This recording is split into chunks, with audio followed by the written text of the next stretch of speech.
Добрый день, друзья!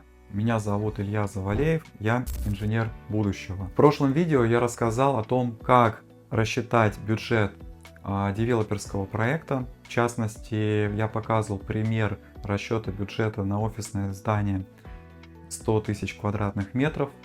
А сегодня я расскажу, как управлять этим бюджетом на разных фазах реализации этого проекта. В частности, я поговорю про управление изменениями, которые неизбежно происходят в любом строительном проекте. Итак, давайте начнем.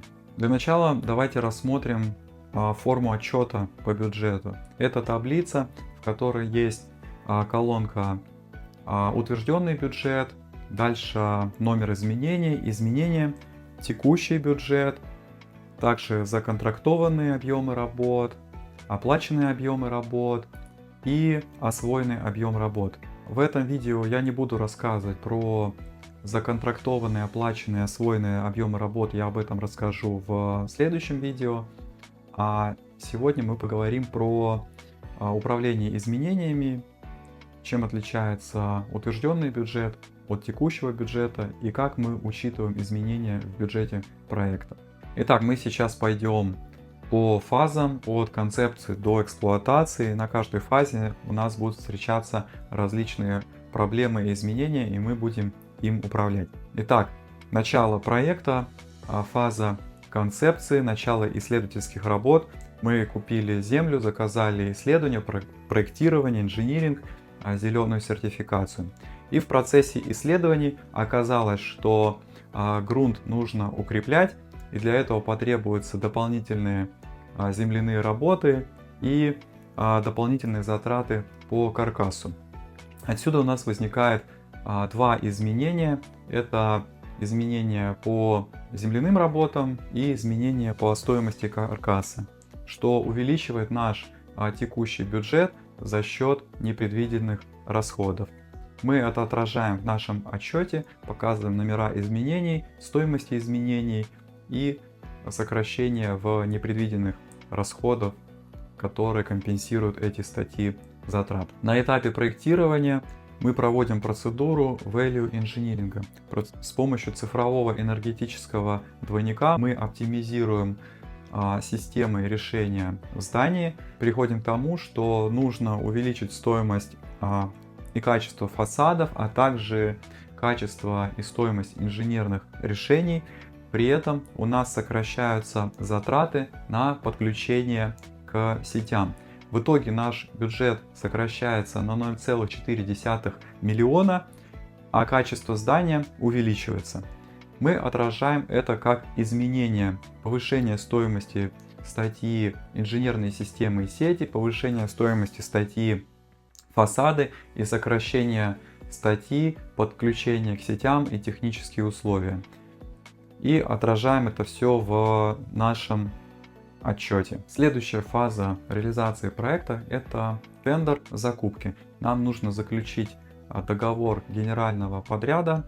В процессе проведения тендера наилучшее предложение оказывается дороже на 7% по отношению рассчитанной стоимости строительства. Подрядчик аргументирует это тем, что выросла стоимость на бетон, на арматуру и на фасадные работы. Эти изменения в стоимости у нас отразятся на соответствующих статьях затрат. Дополнительные расходы мы опять берем из наших резервов и отражаем уже новый отчет и эти изменения в нашей таблице. На фазе строительства мы сталкиваемся с двумя факторами. Первое – это город не может обеспечить нас необходимым электричеством, потому что требуется строительство дополнительной подстанции, и он требует финансирования на эту подстанцию. Второе – это инвестор требует повысить премиальность нашего бизнес-центра за счет увеличения качества отделки входной группы, а также общих помещений в здании. Мы это отражаем в изменениях в статье технические условия и внешние сети, а также в статье отделка общих зон и перегородки. Наши резервы постепенно сократились от 20% до 6% на текущий момент. Но у нас практически больше половины строительства уже прошло, поэтому нам осталось завершить проект, ввести его в эксплуатацию и протестировать в первый год эксплуатации. Так что идем дальше. К концу завершения строительства выявились дополнительные объемы работ по дверям, отделочным работам, благоустройству, а также подрядчик предоставил нам претензию о том, что пошлины на оборудование существенно увеличились и стоимость инженерных систем подросло. Мы рассмотрели это и привело к 3 изменениям.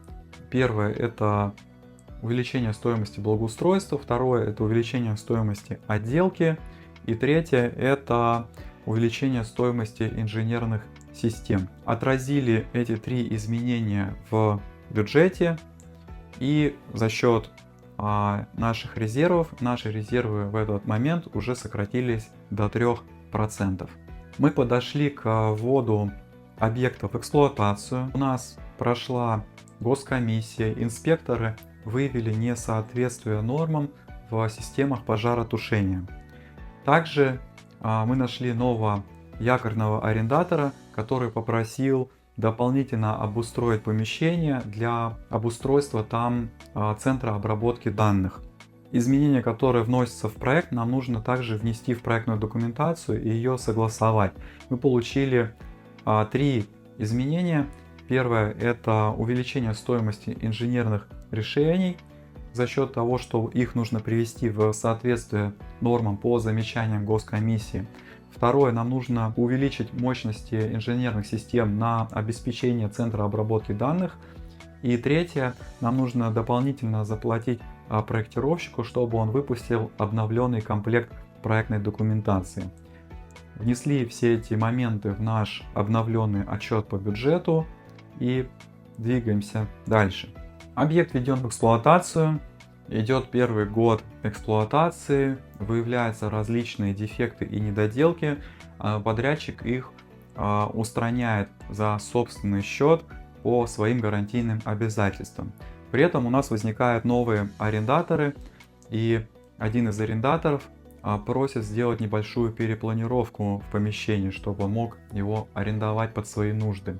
Мы соглашаемся, нам требуется заплатить дополнительных денег, используем опять же резервы, которые идут на статью отделка и перегородки. В итоге к концу первого года эксплуатации у нас еще остается буквально 1% резервов, но при этом мы завершили проект в рамках бюджета, мы повысили его уровень качества и справились со всеми непредвиденными задачами. Тем не менее, у нас не возникало таких серьезных кризисов, такие как, например, черный лебедь, существенные кризисы, которые могли быть не учтены.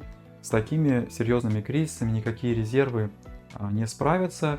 Здесь уже нужно пересматривать, в принципе, стратегию реализации проекта. Закончили проект. На следующем видео я расскажу, как управлять такими значениями, как сумма законтрактованных работ, оплаченные работы и метод освоенного объема для того, чтобы грамотно контролировать освоение денежных средств. Такие отчеты очень важны для управления затратами, а также для отчетности перед, например, кредитующими банками или инвесторами и партнерами, для того, чтобы они прозрачно и четко видели, куда расходуются средства и то, что действительно бюджета хватит полностью на реализацию проекта и покроет и необходимые резервы, также покроют все возможные риски. Итак, спасибо за внимание. С вами был Илья Завалеев, инженер будущего.